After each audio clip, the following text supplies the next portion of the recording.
자, 오늘 그 역대상으로 갔어요. 10장부터 성경 읽기 계속 하는데, 오늘 1절 말씀 보겠습니다. 10장 1절입니다. 시작. 블레셋 사람들과 이스라엘이 싸우더니 이스라엘 사람들이 블레셋 사람들 앞에서 도망하다가 길보아 산에서 죽임을 당하여 엎드러지니라.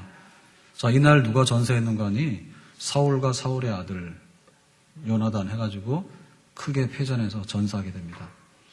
자, 그러면은 지금 여기 사울 왕의 죽음에 관해서 기록을 하고 있는데, 왜 성경에서는 사울 왕의 죽음을 지금 기록하고 있을까? 이것은 다윗 얘기를 하기 위해서 사울이 죽어야 됩니다. 이스라엘 백성들이 왕을 세워주세요 해가지고 왕을 세우잖아요.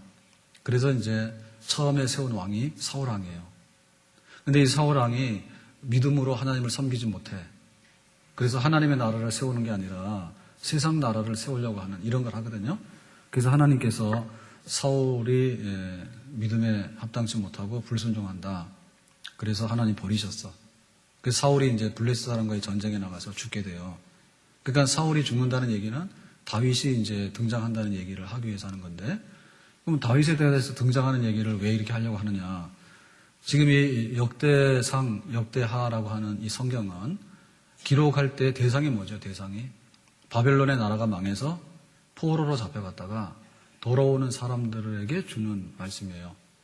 그러니까는 성전이 불탔다가 이제 성전이 다시 세워지게 되잖아요. 그래서 그 성전을 보존하고, 그리고 이제 돌아온 백성들이 다시는 부끄러운 과거의 역사, 하나님의 심판받는 역사를 해서는 안 되겠다. 이제 이런 면에서 지금 이 성경을 쓰고 있거든요. 그러니까 사울 얘기는 사울이 어떻게 왕이 되고 사울이 어떤 얘기하고 이런 걸 다 생략했어요. 빨리 다윗 얘기를 하고 싶은 거예요. 빨리 다윗 얘기를 하고 싶은 거예요. 그래서 이제 사울은 죽었다. 사울이 왕 돼가지고 뭐 어떤 것도 하는 얘기를 다 생략하고 사울이 죽었다. 이제 이런 얘기를 하는데, 그 다윗을 빨리 등장시키려 하거든요. 다윗을 등장시킴으로 인해 가지고 성전 얘기를 하고 싶고요. 또 하나님께서 메시아를 보내가지고 어떻게 구원하는가 이런 얘기를 하고 싶어 하는 거죠. 자, 그러면 사울은 왜 그렇게 죽는 왕이 됐을까? 초대 임금인데. 자, 밑에 보니까 13절에 기록합니다. 시작. 사울이 죽은 것은 여호와께 범죄하였기 때문이라. 그가 여호와의 말씀을 지키지 아니하고 또 신접한 자에게 가르치기를 청하고. 그래서 그 사울이 그 마지막의 장면이죠. 지금 블레셋과의 전쟁을 앞두고 어떻게 할까라고 이제 걱정하다가 뭘 합니까? 엔돌의 신접한 여인 무당에게 찾아가서 묻죠. 내가 전쟁에 나가면 이길 수 있느냐? 당신 죽는다. 그러니까는 사울 왕이 낙심이 돼가지고요. 거기서 주저앉았어. 그래서 이제 죽는다는 얘기 듣고 가는데 힘이 없으니까 무당이 그럽니다. 당신이 전쟁에 이기는 거는 내가 못 해주지만은 밥 한 그릇은 해줄 수 있다. 이래가지고 이제 저녁 상을 차려주죠. 그래서 처음에는 안 먹으려 하는데 신하들이 먹고 가자 해가지고 먹고 간다고. 그래가지고 이제 사울 왕이 죽게 되는 거예요. 그래서 사울 왕의 그 마지막 죽음은 그 무당 찾아가게 되는데, 무당 찾아가게 된 건 뭐냐면 기도해도 하나님이 응답하지 않더라. 그러니까 하나님께 버림받은 사람이 마지막으로 찾아가는 데가 무당이에요. 그렇게 해가지고는 이제 하나님께서 그를 전쟁터에서 심판해가지고 사울 왕이 이제 죽게 되는 것이죠. 오늘 우리는 이 얘기를 보면서 어떻게 그 믿음으로 살지 못하는 사람의 결말이 시작은 창대했지만은 마지막에는 너무나 미약한가, 그걸 우리가 알게 되는 거예요. 그래서 하나님을 섬기고 살면서 우리가 시작은 미약하지만 마지막에는 심히 창대하게 돼야 되는데 반대가 되면 안 된다. 처음에는 왕이 돼가지고 거창하게 시작하지 않습니까? 백성들의 환영을 받으며 시작하잖아요. 근데 나중에는 뭐냐면 하나님이 응답하지 않고 하나님이 그 사울에게 등을 돌리죠. 그러면 사울이 회개해야 되는데 회개하는 게 아니라 그러면 또 무당 찾아가죠. 그래서 무당이 주는 밥을 먹고 전쟁터에 나가 죽더라. 그 신앙생활의 끝이 너무 안 좋다.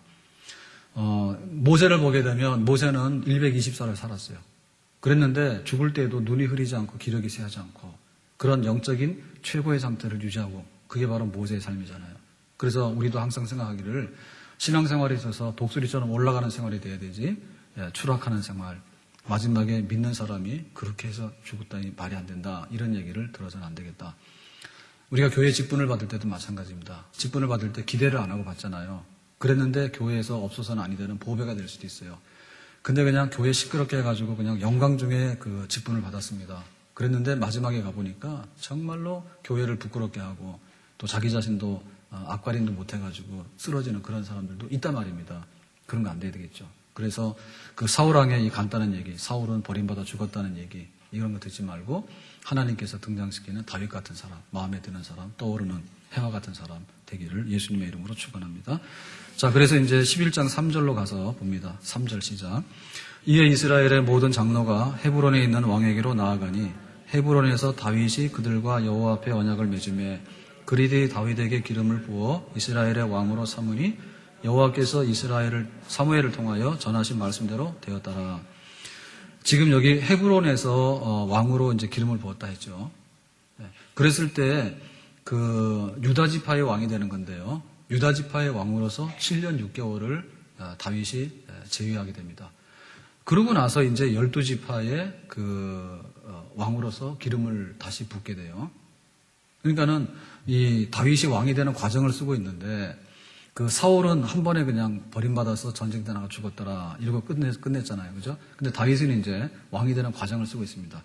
그때 이게 뭐냐면 그 사울을 추종하는 사람들이 많이 있어가지고요. 사울왕은 전쟁 때 나가 죽었는데 즉각적으로 12지파가 다 다윗을 왕으로 섬기질 않아요. 그러니까는 다윗은 유다지파죠. 그죠? 유다지파 사람들이 와가지고 헤브론에서 그 다윗을 기름 부어 왕으로 세워요. 그럼 나머지 지파들은 뭐냐? 나머지 10지파들은 뭐냐면 사울을 따라다녀요, 지금도. 사울의 아들을 왕으로 세워가지고 사울 왕 그 통치 아래 있기를 원해요. 그러니까는 하나님의 나라가 건설될 때 하나님의 나라가 건설이 아침에 해 뜨니까 다 됐더라 이런 건 아닙니다. 마귀들이 이렇게 딱 장악하고 있잖아요. 그럴 때 하여튼 간에 자기들이 쥐고 있는 간에서 죽을 때까지 놓지는 않습니다. 그러니까는 하나님의 나라가 시작될 때 한 번에 12지파가 다 돌아오는 게 아니고 그 중에서 유다 지파가 돌아오고 그 다음에 나머지 지파들이 다 다윗에게 복종해서 돌아오는 시간이 7년 6개월이 걸리는 거예요. 그러니까 이 7년 6개월의 기간은 뭐냐면 소위 말해서 이스라엘의 내전이 일어났던 그런 기간입니다. 그러니까 우리나라가 지금 6.25 전쟁 했던 것은 우리 민족끼리 전쟁이잖아요. 다른 나라하고 싸운 전쟁이 아닙니다. 우리끼리 싸웠던 전쟁이에요. 그러니까 이 그 사울 왕에게 속해 있는 사람하고 다윗 왕에게 속한 사람하고 충돌이 일어났는데 그래서 이제 7년 6개월이 지나면서 다윗에게로 다 복종해서 돌아오는 그런 모습. 그러니까 우리가 하나님 앞에 헌신하게 될 때 처음부터 다 헌신이 안 되어집니다. 우리가 하고 싶어도 항상 세상적으로 사는 버릇이 있고 그다음에 육신적으로 살던 그런 습관들이 있어요. 그거를 완전히 끊어버리기가 쉽지가 않아요.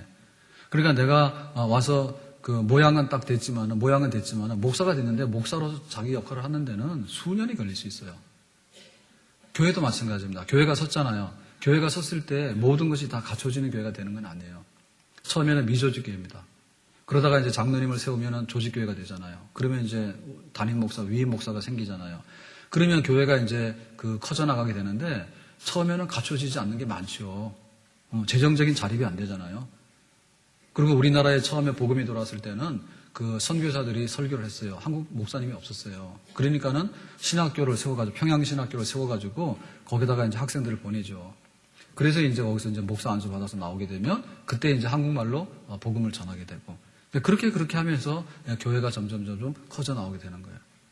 그러니까 우리가 중요한 것은 뭐냐면, 그 하나님의 나라가 뜻을 따라서 이렇게 때를 따라서 이루어지는 것이지, 한 번에 넘어졌다 쓰러졌다 이렇게 하지 않는다.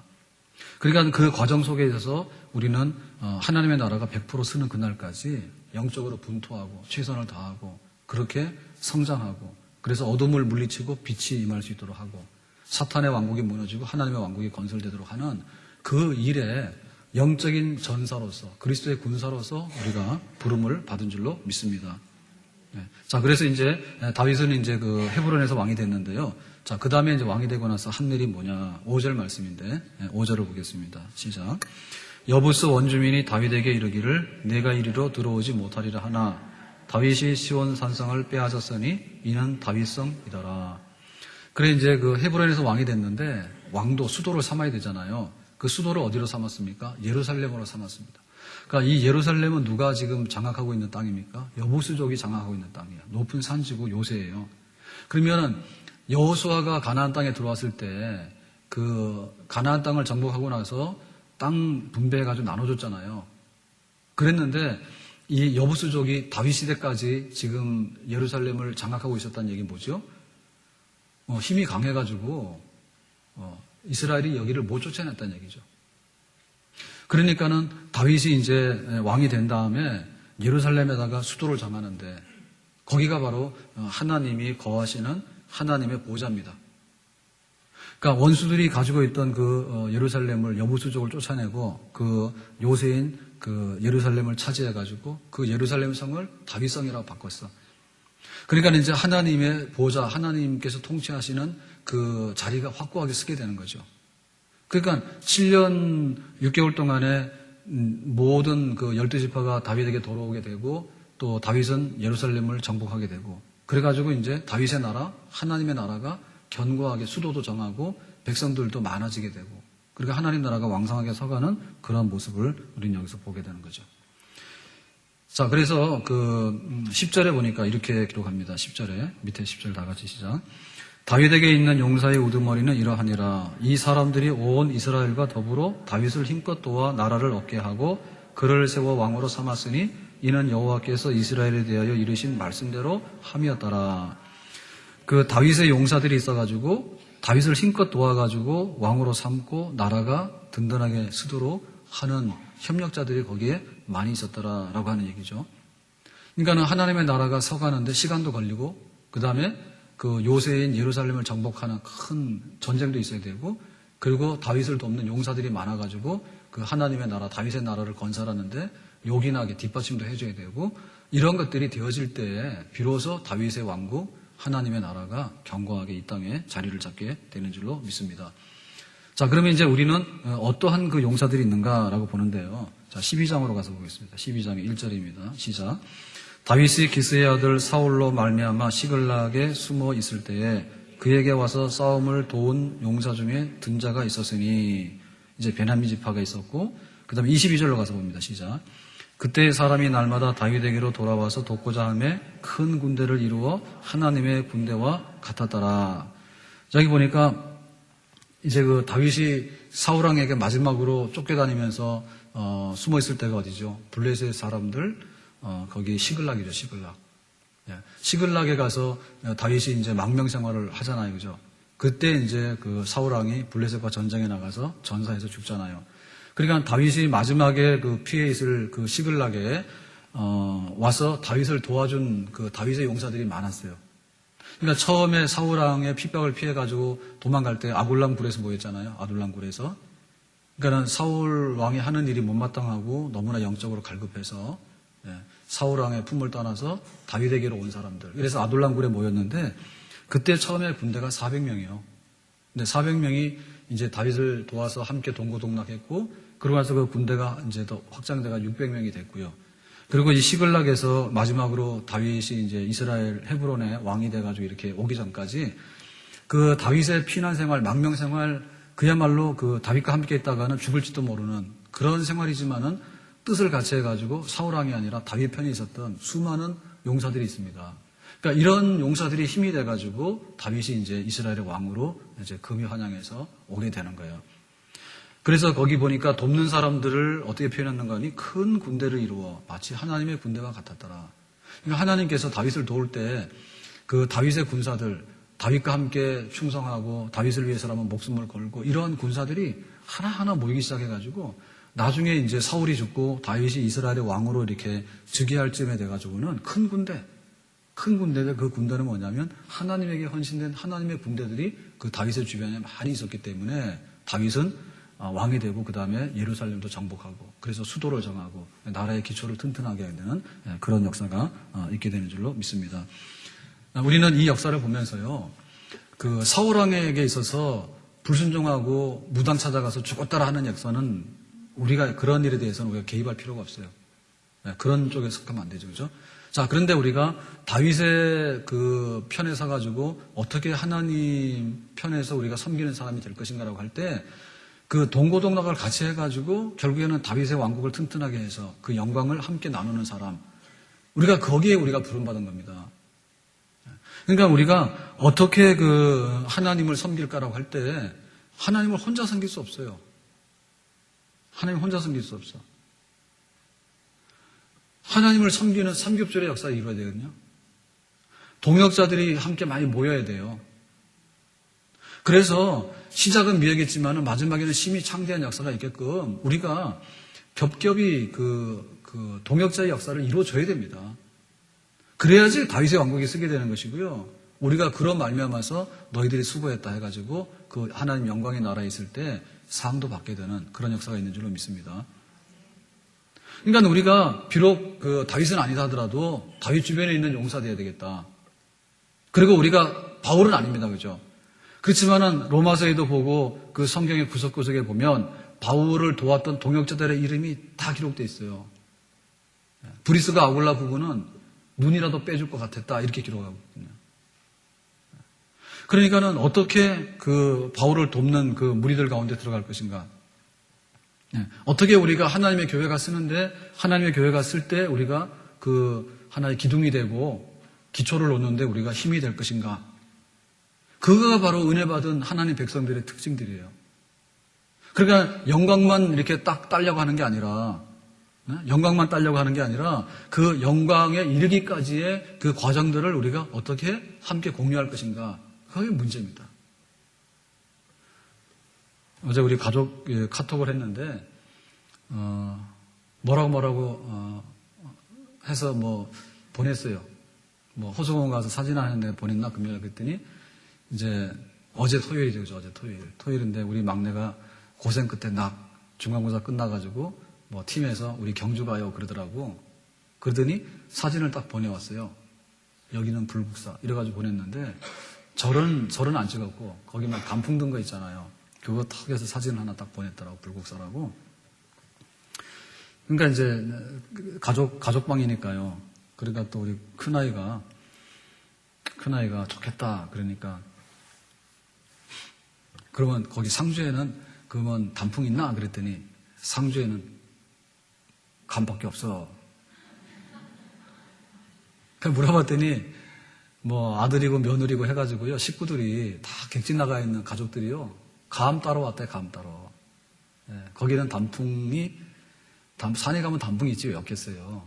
근데 이제 일 많으니까 이제 감 따러 식구들이 다 모이는가 봐. 딸 게 감밖에 없는가 봐. 그거 얼마나 비싼지 몰라요. 감도요. 그러니까 우리가 그 열매를 따는데요. 그 열매만 이렇게 따려고 하는 생각을 하면 안 돼요. 교회 왔는데 교회가 좋네. 교회가 좋은 게 아니라 좋은 교회를 만드는 데 있어서 뭐 했느냐 그게 문제지. 천국이 좋은데 천국 가는 길에 뭘 했는가가 문제지. 그러니까는 사울 왕이 지금 왕이었기 때문에 그 당시의 생각으로는 이 성을 계명하잖아요. 사울 왕가가 핏줄이 다른 다윗 왕가로 변화되는 것은 이게 만약에 반역이 구태타입니다. 그 왕권 하에서는요. 그러니까 사람들이 눈치를 보고 계속해서 사울이 아닌 것 같은데 사울 편을 들고 있는 거지 지금. 근데 소수의 사람들이 다윗과 함께 목숨을 걸었어요. 그게 처음에 모였던 아둘람굴의 사람들이고 그 다음에 다윗이 죽는다고 막 도망다니니까 다윗을 떠나지 않고 계속해서 피난살이 하면서도 다윗의 군사가 된 거죠. 그래서 마지막에 시글락까지 간 거예요. 시글락에 가서도 어떤 일이 있습니까? 다윗이 시글락을 잠깐 비운 사이에 아말렉 족수들이 침략을 했는데 다윗의 처자식들 전부 다 해가지고 거기 성이 불타고 다 잡혀갔잖아요. 그죠? 그러니까 그 다윗을 추종했던 다윗의 부하들도 말입니다. 그때는 화가 났어요. 이성을 잃었어요.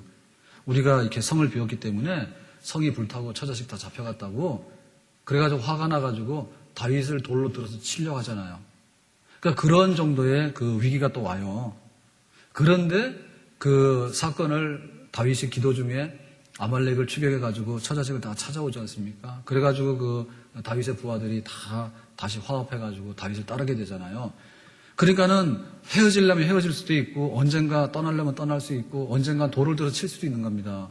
근데도 불구하고 다윗 중심으로 해가지고요 똘똘 뭉쳐가지고 그래서 7년 반이라는 세월이 지나면서 다윗이 이스라엘의 왕이 되고 그러는 과정에 예루살렘을 쳐서 정복하게 되고 그리고 수많은 군사들이 다윗을 도와가지고 다윗의 나라가 점점 자리를 잡게 되고 강성해지게 되는 그러한 과정이 있었는데 하나님이 보시고자 하는 그런 과정이에요.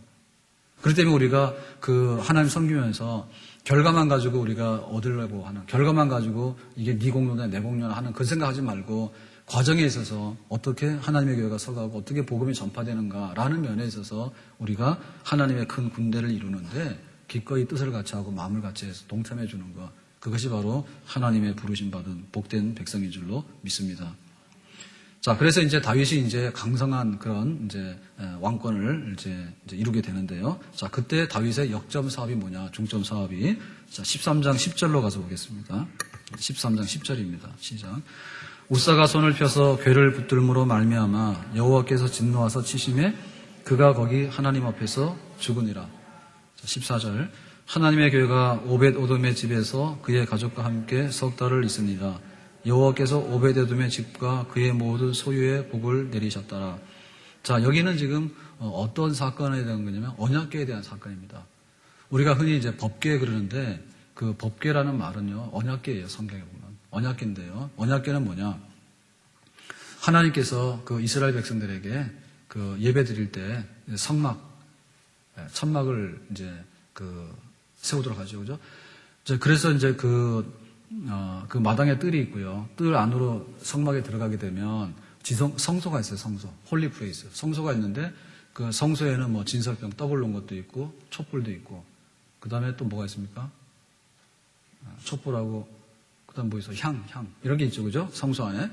자, 그러면 그 성소의 휘장이 있는데 그 성소의 휘장을 열고 1년에 한 번씩 대제사장이 거기 들어가게 되잖아요. 대속죄일 날. 그러면 거기에 뭐가 있습니까? 언약궤가 있죠.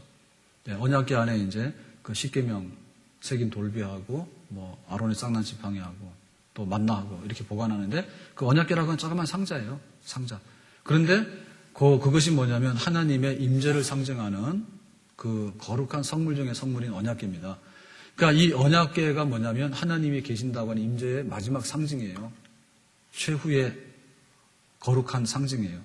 그러니까 이 언약궤가 지금 그 베셈에서 암소 얘기했지만은 엘리 제사장의 두 아들이 블레셋과 전쟁에 패전하니까 언약궤를 들고 나가는데 언약궤도 뺏기죠, 그죠? 언약궤 뺏겼다가 하나님께서 블레셋 사람들 치니까 블레셋 사람들이 언약궤를 돌려주잖아요.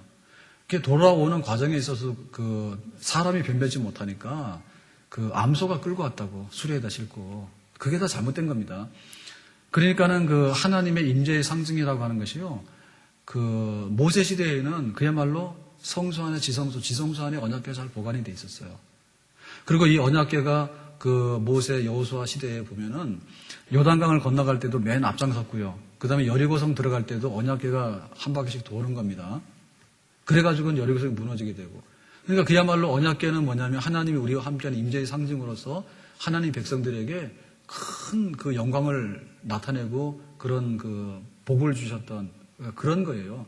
근데 이게 신앙이 떨어지고 나서 하나님과의 관계가 끊어지고 나서 막 이렇게 되다 보니까 나중에는 블레셋 사람들 뺏기고 그 다음에 언약궤가 들어오더라도 주목을 받지 못하고 그게 이제 아비나답의 집에 있는 거 아니에요, 그죠? 한 개인의 집에 이렇게 머물러 있잖아요.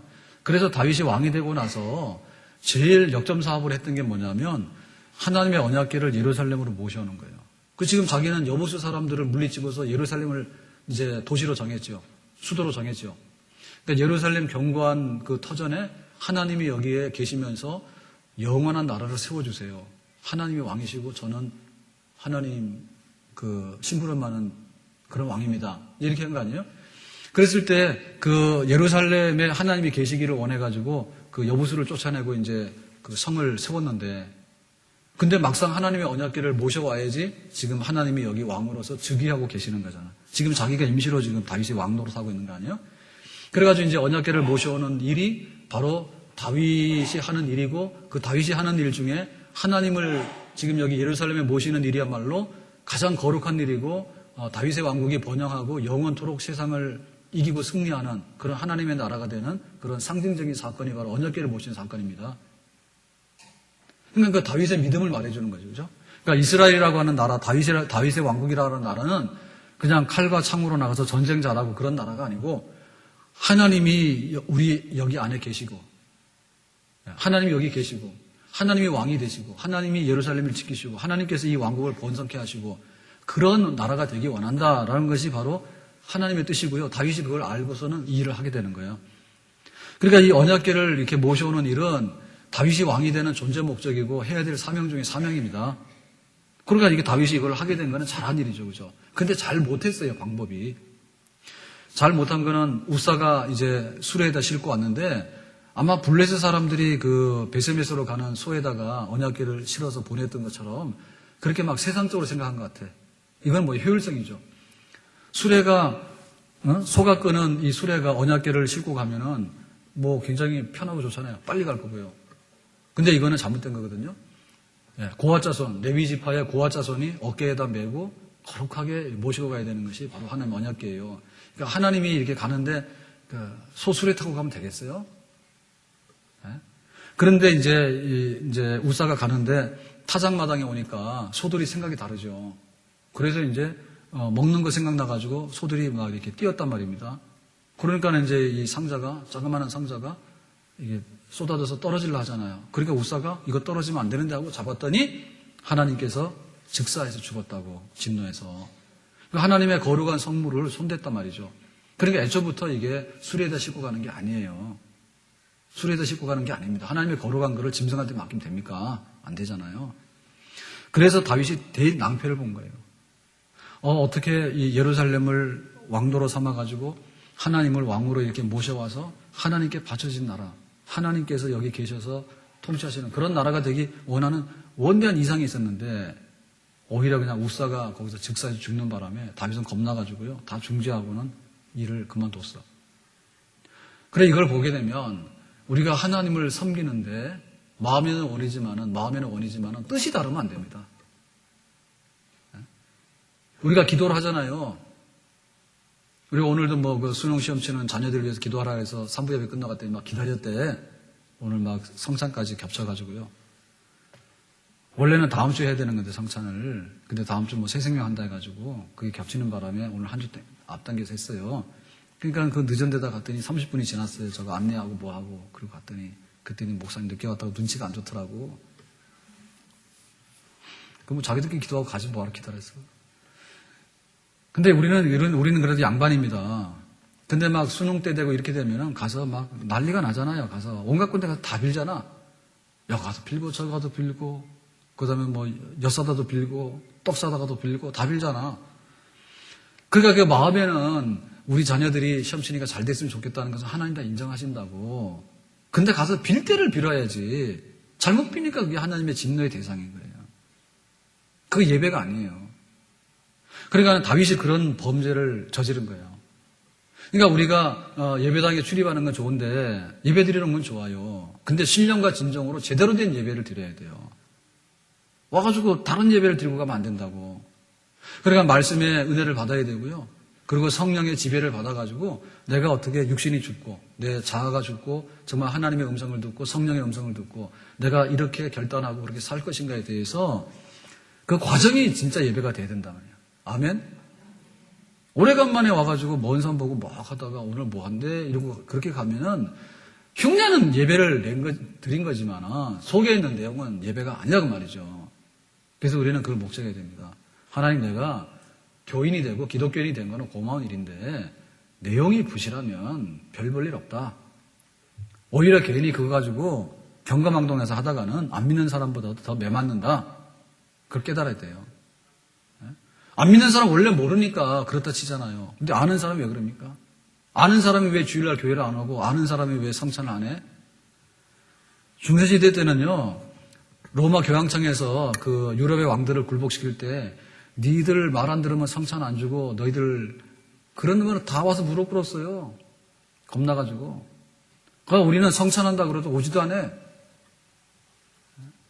그리고 성찬식 한다 그러면요. 중간에 또 가버립니다. 성찬식 한다고. 중간에 가요. 이거 길게 한다고 그래가지고. 아니 그 은혜로운 거룩한 예식에 거룩한 찬을 나누는데 지금 바쁘다고 갑니까 그거 중간에. 그러니까 우리가 와서 예배는 드린다지만 바른 예배 드려야 되잖아. 바른 예배. 하나님 섬긴다지만 바른 섬김이 있어야 되는데 그냥 내 하고 싶은 대로 막 속 끌고 왔다가 그래서 교회 올 때 차 타고 오는 거 진짜 조심해야 돼요. 차 몰고 와가지고 무슨 드라이브하고 말입니다. 가는 그런 생각하면 안 돼요. 그래 보면은 이제 우리나라도 차가 많이 보급되니까 햄버거도 보면은 이제 가서 주유소 같은 데서 하잖아요. 미국 같은 데 가면. 예, 차 안에서 나오지도 않고요. 햄버거 그러면 햄버거 주고 받아가지고 가잖아요. 그런 거 하죠? 우리나라도 그런 거 합니까? 예? 그거 잘못하면 그래야 된다니까요. 내가 드라이브 하러 온 거예요. 차 타고 따가가지고는 잠깐 예배당에 들러가지고 가는데 목적이 예배가 아니야. 그런 예배 드리면 안 된다고. 그러니까 내가 하나님의 방법대로 정말 말씀에 내가 깨져야 되는 거고요. 성령의 은혜로 깨져야 돼. 그래서 내가 얼마나 내가 세상에 속해 있는 걸 알고 하나님 품만으로 돌아가기 원하는 그런 진정한 예배드림, 올바른 예배드림, 바른 신앙으로 하나님을 섬기는 거, 그것이 다윗 왕국이 돼야 되는 거죠. 사울은 하나님을 버려버렸어요. 다윗은 하나님을 모시긴 모셨지만은 깜빡해가지고 세상적인 방법으로 모셨어요. 한 대 맞았죠. 그러고 나서 이제 3개월이 지났는데 오베드돔의 집에 가 있잖아요. 언약궤가. 근데 하나님께서 복을 주신 거예요. 그러니까 다윗은 역시 다윗입니다. 3개월 후에 하나님이 우리를 치려고 하신 게 아니라 우리가 잘못해가지고 그런 일을 당했구나. 그래가지고 이제 물었습니다. 하나님의 언약궤는 어떻게 운반하는 게 맞냐 했더니 레위지파 고아 자손들이 어깨에다 메고 경건하게 이렇게 하는 게 맞습니다. 라고 했더니 그럼 그렇게 하자 해가지고는 다시 이제 언약궤를 예루살렘을 모시는데 그때는 잘 됐죠. 그래서 우리가 하나님 섬기다가 잘못되면 시험에 들어가지고 떠나는 게 아니라 그러면 내가 하나님을 이길 수 없잖아요. 내가 져야지. 하나님 내가 무엇이 부족한지 깨달아가지고 다시 한번 하나님의 은혜의 보좌 앞으로 나가는 그런 정말 예배를 또 드리고 또 드리되 잘 드리고 온전하게 드려가지고 하나님 보시기에 합당한 예배자가 되는 그런 주의 백성이 되기를 예수님의 이름으로 축원합니다. 그래가지고 이제 석 달 후에 오베드돔의 집에 있다가 이렇게 예루살렘으로 모셔드리는데 그날은 또 누가 사고 쳤냐면 1차적으로 낸 거는 우사가 사고 쳤잖아요. 그죠? 속 끌고 가다가 두 번째로 이 예루살렘을 모셔드릴 때 사고 친 사람 누구냐면 다윗의 부인인 미갈이에요. 이 미갈이 예루살렘으로 언약궤를 모셔오는데 국가 이제 경사입니다. 그죠? 큰 잔치인데 다윗 왕이 그 앞에서 말입니다. 막 이렇게 춤을 추면서 막 오는 거예요. 그러니까는 미갈이 창문으로 내다보다가 저 왕이 망신당하게 생겼네. 백성들 앞에서 체면도 없이 저렇게 춤을 추고 경박하게 저래 하고는 비난을 했거든요. 그랬더니 다윗이 그럽니다. 나는 춤 100번 춰도 괜찮다. 하나님을 왕으로 모셔드리는, 그러니까 언약궤를 모신다는 것은 하나님을 왕으로 이렇게 예루살렘에 모셔드리는 그런 일이거든요. 그러니까 그 일을 위해서 내가 백성들 앞에 춤추고 백성들이 왕은 그거밖에 안 되냐 하더라도 나는 괜찮다. 왜냐하면 진짜 하나님 왕을 모셨기 때문에 내가 좀 낮아지고 그러면 어떠냐. 나는 괜찮다 하죠. 그러면서 이제 미갈의 저주를 받습니다.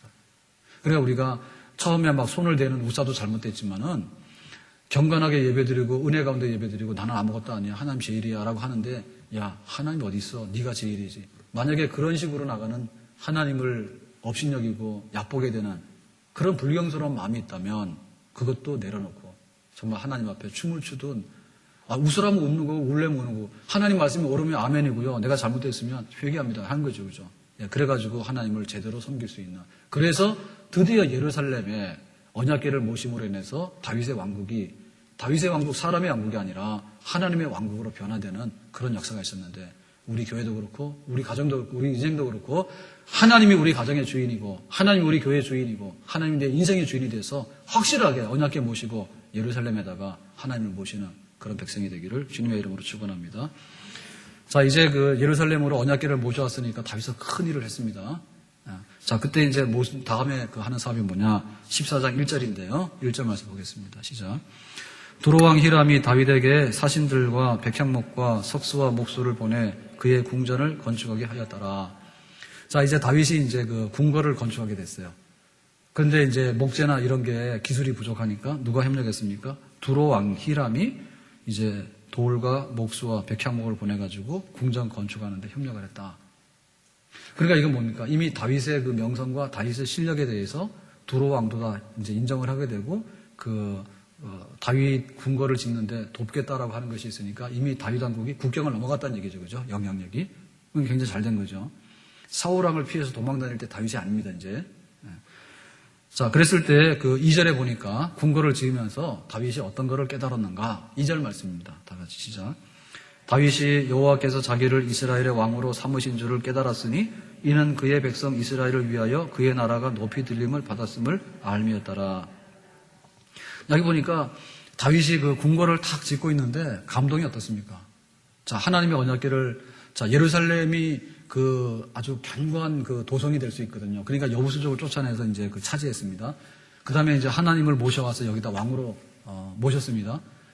그러고 나서 이제 자기가 거처하는 왕궁을 짓잖아요, 궁궐을. 자, 궁궐을 지을 때 두로의 히라망이 도와주고 이렇게 돈이 많이 들어가는 사업이잖아요, 그죠? 궁궐 짓는 일이. 그러니까 그만큼 그 다윗의 나라가 힘이 있었단 말이죠. 자, 힘이 있고 협력을 받고 해가지고 궁궐을 지면서 탁 올라가는 모습을 보니까 다윗이 뭐가 생각났어요? 여호와께서 나를 이스라엘의 왕으로 삼았구나. 여호와께서, 이게 이제 다윗입니다. 자, 여호와께서 나를 왕으로 삼았다는 얘기는 뭐예요? 하나님이 베들레헴의 촌놈인 나에게 이렇게 왕을 삼았다. 2세 아들 중에서 막내인 나에게 왕을 삼았다. 그리고 나는 목장에 나가서 양들을 돌보는 천한 일을 하는 목동이었는데 나를 왕 삼았다. 이런 얘기입니다. 자, 거기서 다윗이 깨달았던 얘기는 잘했다는 얘기예요, 못했다는 얘기죠. 잘했다는 얘기죠. 잘 깨달은 겁니다. 이게 바로 다윗이에요. 자기가 모진 박해와 그런 환난을 받지만은 사울왕을 대적해가지고 사울왕을 피 흘려서 죽이고 왕이 된 게 아니에요. 사울왕이 하나님에게 심판을 받아서 죽는 날까지 다윗은 충성을 다했습니다. 여호수아가 가나안 땅을 정복한 이후에 여부수족은 예루살렘이 굉장히 견고하기 때문에 그때까지 버티고 있는데 힘을 다해가지고 그 예루살렘을 정복을 했어요. 그리고 이제 언약궤를 모시는 사업도 실패했지만은 그걸 다시 두 번째 해가지고는 제대로 하나님을 모셔다 놨어요. 예루살렘에다 언약궤를. 성전을 짓기 전입니다. 그러고 나서 이제 궁궐을 짓잖아요. 궁궐을 짓는데 깨닫기를 여호와께서 나에게 이스라엘의 왕으로 세워가지고 이렇게 은혜를 주셨구나. 사울왕에 도망 다닐 때 안 죽은 것도 하나님께서 나에게 은혜를 주신 것이고, 여부수족을 이겨가지고 예루살렘을 차지하게 된다 하나님 은혜를 주신 것이고, 언약궤를 모셔서 하나님 나라를 건설하기 위해서 하나님이 왕입니다라고 백성들 앞에 선포하게 된 것도 하나님께서 나에게 은혜 주신 것이고, 이 궁궐을 짓게 되는 이 모든 이런 여유로움과 이런 나라의 그런 부강함을 하나님께서 이미 나에게 주신 것이 하나님께서 주신 은혜다. 지금까지 지내온 것 주의 크신 은혜라.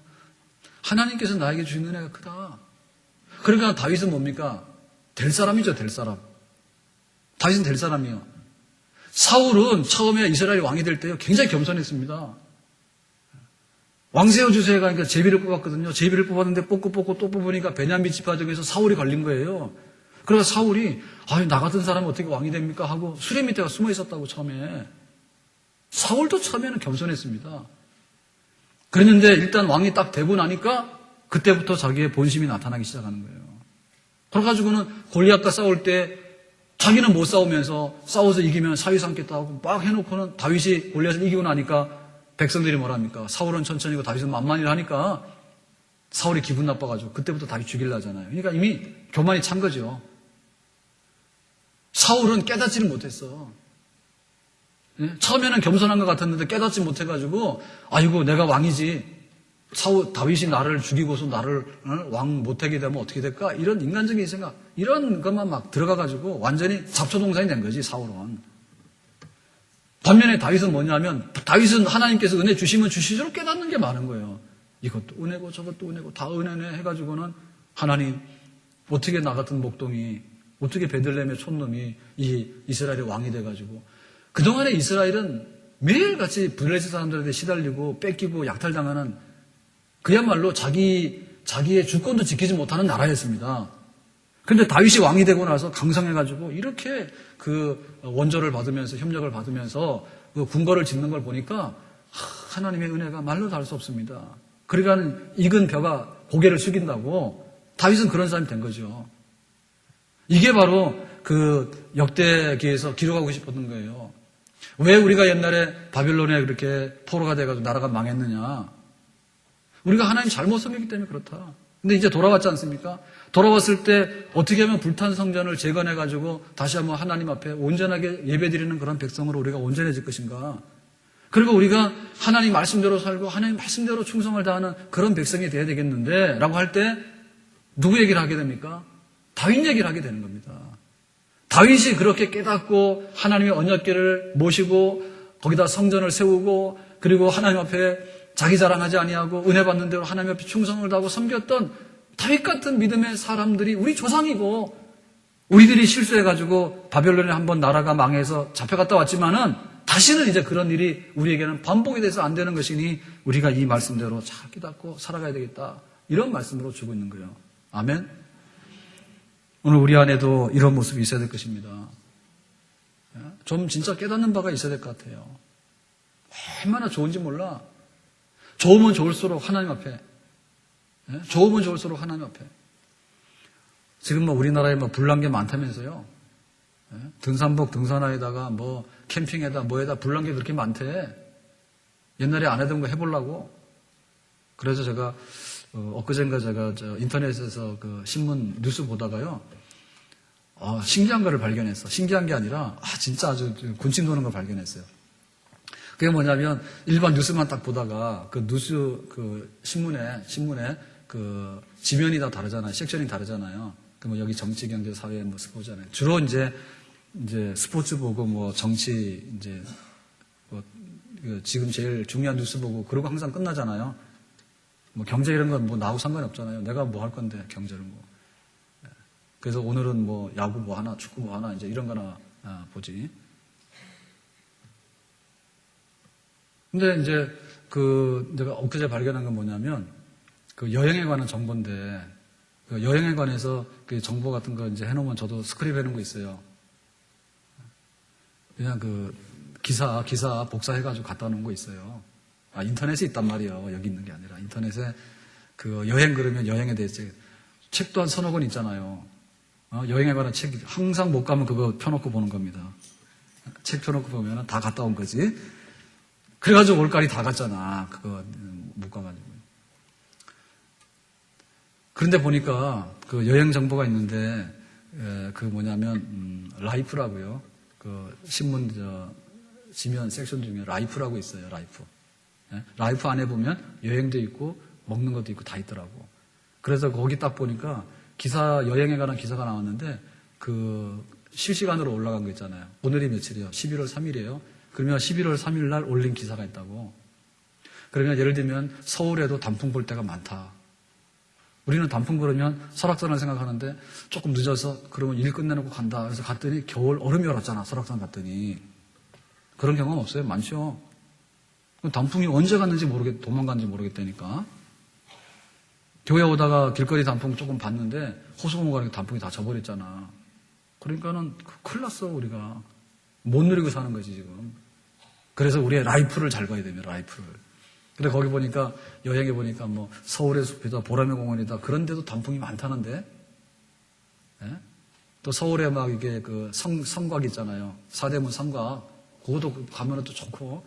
그런 거 이제 책으로 묶으려면 이게 얼마나 이게 어렵습니까, 책으로. 그걸 고르려는 게, 책이라는 게 이렇게 할 수 없잖아요, 그죠? 요만큼 해야 되니까. 그거를 전국에 뭐 소개지 하면 한 30개 정도 하면은 책이 한 200~300페이지 나오니까. 그러니까는 전국에 갈 데가 어디냐 하면 가본 데가 없잖아. 가본 데가. 그래가지고 책 사가지고 와서 책 펴놓으면은 봄, 여름, 가을, 겨울인데 봄 가는데 한 10개 써놓고 10개밖에 안 해놨어요. 그래서 항상 나는 그거를 신뢰했거든요. 그래서 어느 날 갔더니 군산에 뭐 거기 갔더니 이미 염전이 다 없어져가지고 염전이 있어서 새들이 날아간다 했더니 갔더니 뭐 아파트 골프장 있는지 뭐 이제 다 없어졌더라고. 옛날 책 가지고 갔더니요. 10년 전에 책 가지고 갔더니. 근데 그 신문 기사에 나온 걸 보니까 실시간으로 다 올라오는 거 있잖아요. 예? 오늘 현재 어디 가면 맛있는 거 있다. 그거 나는 몰랐단 말이에요, 이제. 그러니까 거기 가서 찾으면 다 나와. 제가 대구를 몇 번 갔잖아요, 때문에. 대구 가서 먹을 게 뭐냐면 대구는 먹을 게 없대요. 그래서 한 번 갔더니 그 매운 갈비찜이라고 있잖아요. 예. 별로 뭐 맛도 없는 것 같은데 굉장히 비싸요, 그거. 가면은 또 거기 쫙 갈비 골목이라고 있는데 나는 그거밖에 몰랐는데 그 여행해 보니까는 뭐 막창 그런 거 하는 데도 있고 뭐 시장에 뭐 국수고를 다 있대 그거. 근데 보니 거기 다 있더라고. 그래서 이제 걱정 없어. 이제 핸드폰 하나 들으면은 어디 갈 거 걱정이 없는 거야. 그냥 있는 데서 탁 누르면은 여행 거기 먹거리 거 딱 보면은 지금 이때 어디 가면 뭐 갈 데가 있고 어디 가면 먹을 게 있다. 그 다 나오니까 이제 갈판이야. 항상 책 찾아다니고 이래가지고 못 갔다니까. 그래서 단풍은 설악산만 드는 줄 아는데 그건 아닙니다. 그러니까 이거 지금 우리가 잘 사는 세상이 맞긴 맞아요.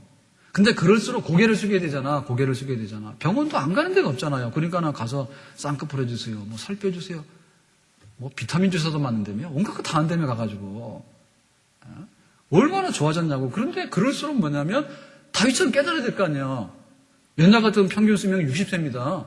60세 이상 되면은 막 환갑 잔치하고 오래 살았다고 축하해 주는 거 아닙니까? 잔치라는 게. 근데 지금은 60에 잔치하라 그러면 아무도 안 하지? 노인 취급한다고? 그래서 한나회가 안 되는 거예요, 지금. 한나회 가려면 안 가요. 65세 한나회 가면 안 가. 내가 언제 많은데 안 가. 그거 바꿔야 되겠어요. 그러니까 좋은 세상이네. 얼마나 이게 수명이 늘어났어요. 그냥 병 걸리다 죽어야 되거든. 안 죽는 거예요. 그러면 깨달아지면은 막 수명이 늘어난 만큼 교회가 꽉꽉 차야 되잖아. 안 오는 건 놀러 다니라고. 먹을 게 얼마나 많고 우리가 이렇게 좋은 집에서 살 수 있는 때가 없었어요. 겨울 되면은 막 장작 떼가지고 밥해 먹는데 얼마나 힘듭니까 그게. 근데 지금은 전기밥솥이 밥하지 누가 밥하냐. 그런데도 그 집에 와서 밥 달라 그러면 밥을 안 먹고 왔냐고 그러고 말해 먹으라고 그러고. 얼마나 좋은데 깨달아져서 그게 그러면 이게 하나님 은혜다 해가지고 먹을 것도 못 먹었는데 우리가 먹게 되고 병원도 옛날에 진짜 병원을 못 갔잖아요. 평생에 몇 번 갑니까? 큰 수술이나 사고 나서 가기 전에 누가 병원을 갑니까? 근데 지금은 그냥 의료보험공단에서 자꾸만 가서 검사받으러 하잖아. 귀찮게. 에? 얼마나 지금 좋은 세상이에요. 와가지고 뭐 홀수년대 뭐하고 짝수년대 뭐하고 해가지고 자꾸만 검사받으라고 얼마나 잘 챙겨주냐고. 그랬으면 막 깨달아가지고 은혜가 넘쳐가지고 예배당이 터져나가야 될 거 아니에요. 이게 왜 은혜냐 말이야. 그리고 와가지고 뭐 성경책 얼마나 좋습니까? 성경책이 얼마나 좋고 이 가죽 보세요. 가죽. 가죽으로 된 성경책인데 얼마나 좋은지 몰라. 이런 성경책 옛날에 없었어요.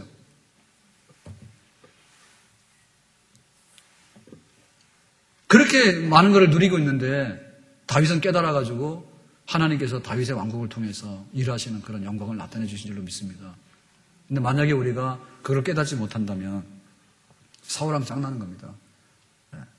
하나님께서 뽑아가지고 첫 왕으로 세웠더니 결국에는 하나님 말 안 듣고 말 안 듣다가 나중에 무당 찾아가가지고 말하는 거 너는 안 된다 해가지고 사라져가는. 그러니까 우리에게 있는 이 그 교훈의 말씀이라고 하는 것은 정말 다윗처럼 히스기야처럼 믿음으로 산 사람들이 어떻게 살았는가에 대해서 우리가 표대를 정해서 정신을 똑바로 차리고 거기에 우리의 표대를 맞춰서 살아가게 된다면 우리 가정도 보존하고 교회도 보존하고 우리의 앞날에도 하나님의 예비하시고 선하신 인도하심이 반드시 나타나는 줄로 믿습니다. 근데 우리 앞에 믿음의 모범이 무너지고요. 요즘에는 가짜가 진짜 노릇하는 게 굉장히 많거든요. 가짜가 진짜 노릇하는 게 굉장히 많아. 유사품들이 돌아가지고. 그래 이거 정부에서 단속을 하는데 그 먹거리 같은 거 하지 않습니까? 그러니까 뭐 원산지 표시는 맞는지 그 단속을 해도 그 모양인데 만약에 안 했다 그러면 뭐가 되겠어요? 게맛살에 게는 하나도 안 들어. 0%라며요, 게맛살은. 그래서 게맛살을 드시려면 게를 잡아서 드세요. 홍게. 그게 우리나라도 있답니다. 게살이 있답니다, 게살이. 근데 게 맛살은 아니라는 거지. 그래서 놔뒀다면 다 모조품이 되고 유사품이 되고요, 변질되나는데요. 우리의 신앙 마찬가지입니다. 신앙 똑바로 정신 차려가지고 알지 못하고, 그래서 어제 제가 우리 세례식 전에 문답을 하지 않습니까? 문답하는데 매일 성경이 뭐냐라고 물었더니요, 문답하러 오신 분들이 모르더라고. 매일 성경 지금 가지고 계신 분 손 들어봐요. 집에. 손 높이 들어요. 다 내리세요. 매일 성경 모르시는 분, 없는 분 손 들어봐요. 어제도 얘기하셨는데 오늘 또 걸렸네. 다른 분도 다 있어요? 매일 성경 없는 분 손 들어봐, 집에. 조사로 들어갑니다, 오늘 조사. 아니, 거기는 어제도 했으니까 내리세요. 다른 분 다 있어요, 집에? 매일 성경 다 있어요? 여러분, 하셔야 돼요. 성경 말씀 읽고 큐티를 하셔야 돼. 와가지고 자꾸 와가지고 예배를 한번 멋있게 드려봐라. 내가 감동 좀 받게. 여러분, 그렇게 해서 예배가 되는 게 아니에요. 하나님 말씀을 묵상하고 기다리고 와가지고 또 말씀이 선포되면 내가 깨닫지 못했고 우리 모두가 힘을 모아야 되고 그렇게 해가지고 진짜 예배가 되고 하나님 앞에 깨달아지게 되고 알고게 되고 하는 그런 역사가 있는 줄로 믿습니다. 오늘 이거 양복 새 거 입고 왔잖아요. 이거 비싼 양복입니다. 넘보지 마세요. 그런데 뭐 양복 비싸다 해서 제가 점원한테 물었어요. 그냥 인사말로. 이게 양복이 왜 이렇게 비싸냐고 그랬더니 그런 얘기 안 해주는데 해주더라고요. 수수료가 30%인가 40%래. 예? 그래서 깜짝 놀랐어요. 야, 옷한벌 팔면은 백화점에다 내는 수수료가 뭐 30%? 그러면 또 무슨 나중에 하게 되면 소득세 내지 내지 온갖 거 다 할 거 아니야, 그죠? 그러면 도대체 이게 뭐야, 이게? 그러면 이 옷값은 뭐예요? 비싼 게 아니라는 옷이지, 그게. 그러니까 그래 아세요. 비싸지 않은 옷입니다. 다만 유통 때문에 이렇게 2배, 3배 된 것 같아. 그러니까 우리가 얼마나 사지스럽한지요. 속이 알맹이가 있어야 되거든요. 그래서 지금 이거 역대기를 기록하면서 우리가 왜 성전이 불탔고 옛날에 포로로 잡혀갔다 온지 알아? 그러니까 이제는 다윗처럼 해야 돼. 다윗이 언약궤를 모시는 일에 있어서 실패했지만 얼마나 잘했는지, 그리고 다윗이 깨달아가면서 어떻게 믿음의 사람으로 든든히 서갔는지, 정말 우리가 말씀 안에서 우리 자녀들도 믿을 거 없어요. 아까 제가 말씀드렸잖아요. 중고등부에서 애들 굉장히 사춘기 때 심합니다. 그런데 그거를 다독여가지고요, 고등부까지 졸업시키는 일은요, 쉬운 일이 아니에요. 그런데 지금 작년에 졸업한 학생들 중에는 청년부 와서 예배 드리는 사람 손들으라 했더니, 지난번 여름에 손들으라 했더니 예훈이 혼자 손들었더라고. 이성봉 장로님 아들 혼자. 네? 그래가지고 예훈이는 이렇게 삐죽하고 키도 크잖아요. 애가 얇은 데다 키도 크잖아요. 근데 피부 색깔도 좀 까무잡잡하잖아요. 그러니까는 1학년인데 거기 앉혀놓으면 1학년 같지가 않아. 그래서 이번에 2013년도에 졸업하는 학생 손 들어봐라. 청년 손 들어봐라. 혼자 손 들더라고. 아무도 없어. 예? 그러니까 우리가 여차하면 우리 아이들도요, 금방 교회 안 나오고요, 금방 미끄러져 나갑니다. 예? 얼마나 좋아요. 우리 자랑 아니니까 해도 되겠는데, 보니까 강명희 권사님이 이제 워십의 대부잖아, 그지? 대모라고 그러나, 이거를? 혼자 해가지고 어떻게 제자를 많이 퍼뜨려놨는지 교회에 워십하는 사람 많은데. 여기 이렇게 할 때 보면 와서 예훈이도 하잖아요. 그 새까맣고 키 큰 아이가 아들이에요. 아들도 하는데 똑같더라고, 엄마가 하는 게. 키가 커가지고, 일단 팔다리가 길면 멋있어 보여. 하더라고. 그러니까 이게 제대로 돼야 되는데 와서 같이 예배드리고 같이 봉사하고 같이 섬기고 얼마나 좋아. 근데 어느 날인가 보니까 깨닫지 못해가지고 나중에 보니까 사울처럼 되는 거죠. 그런 거 다시 하면 안 된다. 우리 자녀들도요, 지금이 그래도 기회입니다. 지금이 기회고요. 우리 품 안에 있을 때 기회고요. 설령 독립해서 결혼했다 하더라도 지금이 또 기회예요. 하나님 앞에 깨닫고 하나님의 왕국에 들어오는 그런 백성으로 돼가지고 항상 언약궤 먼저 모시고 하나님의 은혜를 깨닫고 잘 섬길 수 있는 그런 믿음의 반석에 굳건히 서는 가정이 되고 우리 교회가 될 수 있기를 주님의 이름으로 축원합니다.